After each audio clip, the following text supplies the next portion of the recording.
guys, so I have one valve out of my Super Coupe head. They're a little tricky to get out, so I did one just so I could know how to do it and show you in the video. Basically, these are the parts you have to hold the valve in. You got the locks, or the retainers. You got the top plate that sits like this, and then inside here, or the valve comes up through here, and the locks, the retaining locks, sit in here, and that's what holds the valve and the spring in. You can see in the top of the valve, it's got a whole bunch of grooves, and these locks line up with these grooves, and that's what holds the valve in. This is your spring. This is your valve seal on the bottom here. Get it off. That's what your valve seal looks like, and that's the valve itself. So, I have to do a whole bunch more of these. They're pretty tricky on this car for whatever reason, but I figured out what the trick was, and I'll show you. So before we get going here, we have a couple of types of valve spring compressors. This is the tool used to compress the spring to take the valve out, to take the spring off so you can get the valve out. You have one that's like this. The spring clips in here. This pushes down on the spring, compresses it, and you twist it by this handle.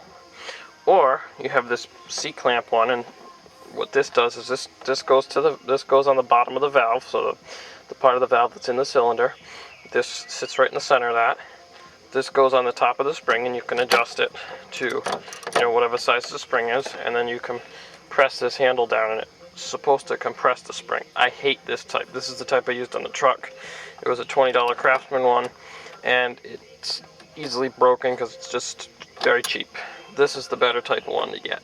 However, the one on the truck, you couldn't use this type because the camshaft was in the way. So they make other types, but this is what I had, so that's what I used. Anyway, you can see that I have one of them out. This is what the package looks like together.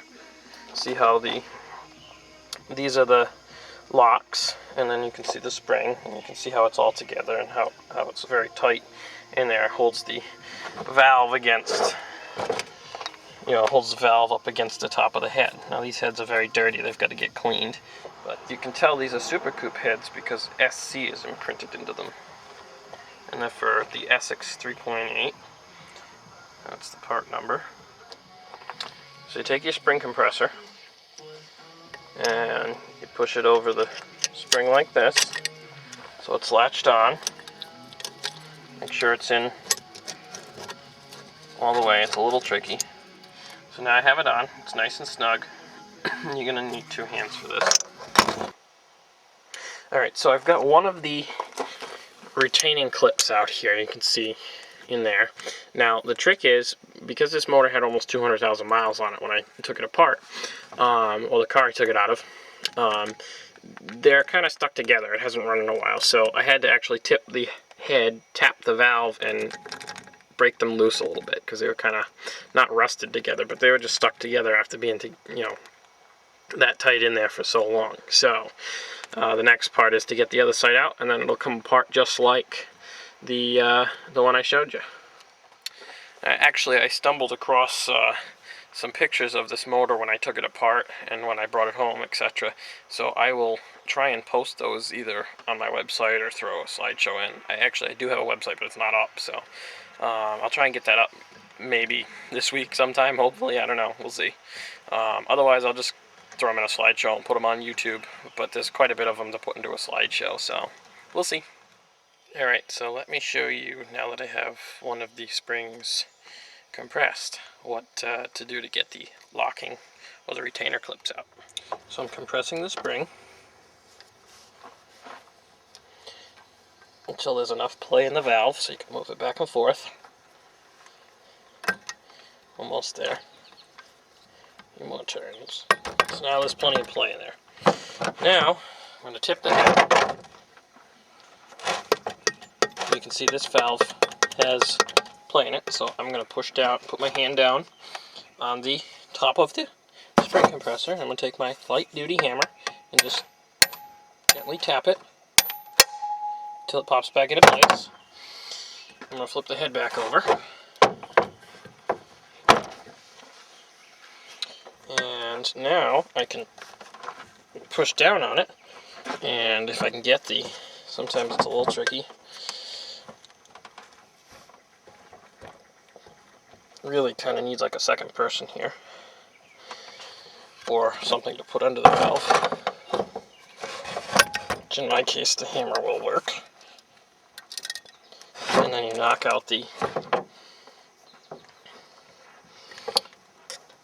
locking rings here, which is a little challenging with one person.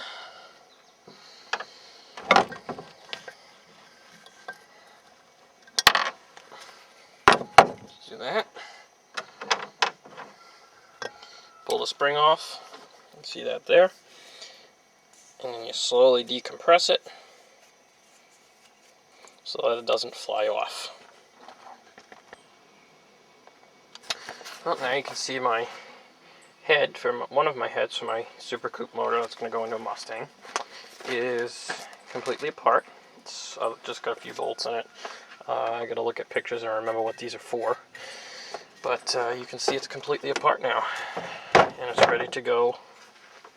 It's ready to go to R&R up in Warwick. That's the guys that do my machine work, and have them take a look at it and make sure that it's not warped or anything, and rebuild it. Well, I'm off to do other things for the day, so stay tuned. I will pull the other head apart at some point, but you guys get the gist of it. It's the same thing for the other head. And I got to figure out what I'm doing when I'm going. Mayflies are all over the place here. I got to figure out, when I'm going to bring it over to R&R and see what, they're going to charge me to do it. And go from there. I got to order the parts. I like these guys because I can bring them parts and they'll put them in. And, I can pretty much customize it to whatever I want. Like I said, I'm going to put the comp cam valve springs, lifters, rockers, all that good stuff in there. So I've got to get those so that I can have them set the heads up, so the heads will just bolt on. I don't try and fuss with the heads because it isn't worth it for me. I'd just rather have somebody do it than I know it's right. Other than taking them apart and putting them on the new motor and what have you. So I will try and get some pictures up of the block, either like I said, either in a slideshow or I'll post a link on my website or something. So stay tuned.